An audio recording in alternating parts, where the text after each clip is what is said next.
Сәлеметсіздер ме, құрметті менің оқырмандарым. Менің YouTube каналыма тіркеліп, қоңыраушаны басып, лүпіл жіберуді ұмытпаймыз. Бүгін біз 3-ші сынып қазақ тілі 86-шы сабақ негізгі және туынды етістік тақырыбында сабағымызды одан әрмен жалғастыратын боламыз. Менің осы видеомды жоғалтып алмас үшін достарыңмен, сыныптастарыңмен бөлісіп қоюды ұмытпайық. 11-ші жаттығу мәтінді тыңда. Мен қалай оқуға бардым. Менің Әбіш деген құрдасым бар еді. Әкесі оны оқуға берді. Бір күні ойнайын деп бардым. Әбіш кітап оқып отыр екен. Тыңдасам, кітабында жұмбақ, мақал, өлең, басқа да жақсы сөздер көп екен. Оқу үйренсем, мен де осындай оқыр едім деп ойға қалдым. Үйге қайтып келдім. Оқуға барамын дедім. Әкем мен апам бұл ойымды ұнатты. Ертеңіне әкем мені оқуға барып берді. Ахмет Байтұрсынұлы. Тыңдаған мәтін бойынша бір-біріңе сұрақ қойыңдар дейді. Ал енді осы мәтін бойынша сұрақ қойып үйренейік. Оқуға деген қызығушылығы қалай пайда болды? Әбіш қандай кітап оқып отырды? Ата-анасы дұрыс жасады ма? Оқудың адам өміріндегі алатын орны қандай? Адамға оқу не үшін керек? Әрине, бұл менің нұсқамда құрастырылған сұрақтар. Сендер де өз нұсқаларыңда өздерің ойлаған сұрақтарды құрастырып, осылай бір-біріңе сұрақ қойып жауап берсеңдер болады.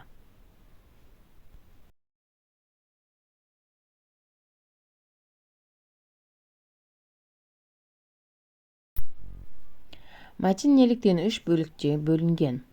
Әр бөліктің тақырыбын анықтап, оларға ат қой дейді. Мәтін бізде 3 бөліктен құралған. Оларды әр бөлігіне ат қоятын болса, бірінші құрдасы Әбіш туралы, екінші Әбіштің оқуға баруы туралы, үшінші оқуға деген қызығушылығының артуы деп осылай 3 бөлікке бөлсек болады.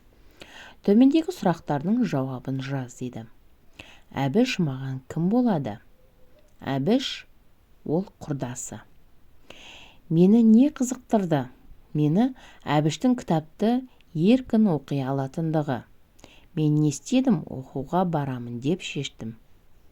Деп осылай сұрақтарын мен жауаптарын бірге жазып айтуға болады.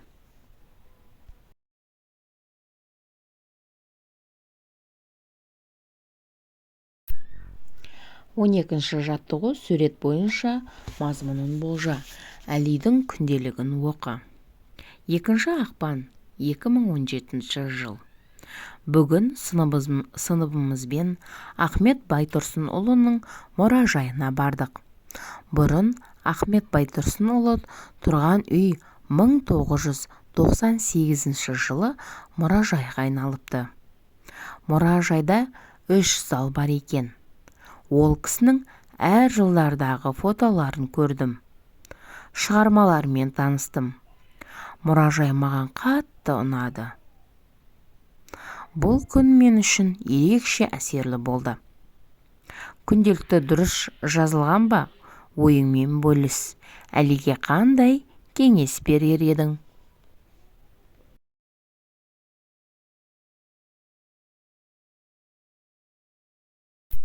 Он үшінші жаттығу. 2 бағандағы етістіктерді оқып, салыстыр. Барды, көрді, айтты, оқыды. 2 бағанда көздеді, ойлады, тістеді, биледі. Етістіктерді сөз құрамына талда. Қай бағандағы етістіктердің түбірі зат есім? Енді осы етістіктерді біз сөз құрамына талдайтын болсақ, барды, бар түбірі д жұрнақ. Көр түбірі д жұрнақ. Айт түбірі т жұрнақ. Оқыды, оқ түбірі жалғау д жұрнақ. Көздеді, көз түбірі де жұрнақ д жұрнақ. ойлады, ой түбірі ла, ды жұрнақ. Тістеді, тіс түбірі те, ді жұрнақ. Биледі, би түбірі ле, ді жұрнақ болады. Енді бізде екінші бағандағы сөздер зат есім болып келеді. Түбірі көз, ой, тіс, би.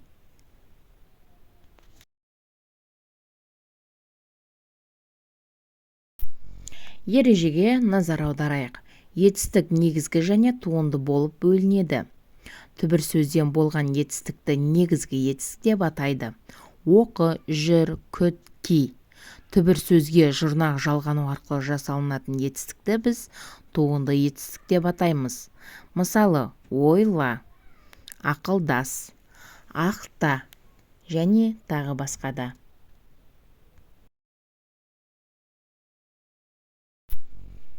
Келесі 14-ші жаттығу мақалды жатқа жаз. Ел үмітін ер ақтар, ер атағын ел сақтар. Етістіктердің астынсыз ақтар туынды етістік екенін дәлелде дейді. Бұл жерде бізде етістік ақтар, сақтар. Ақтар түбірі ақ, сын есім. Та сын есімнің етістік тудырушы жұрнағы, р есімшенің жұрнағы болып келеді.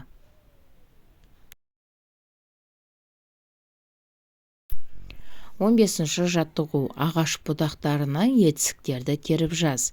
Етістіктерді сөз құрамына талда.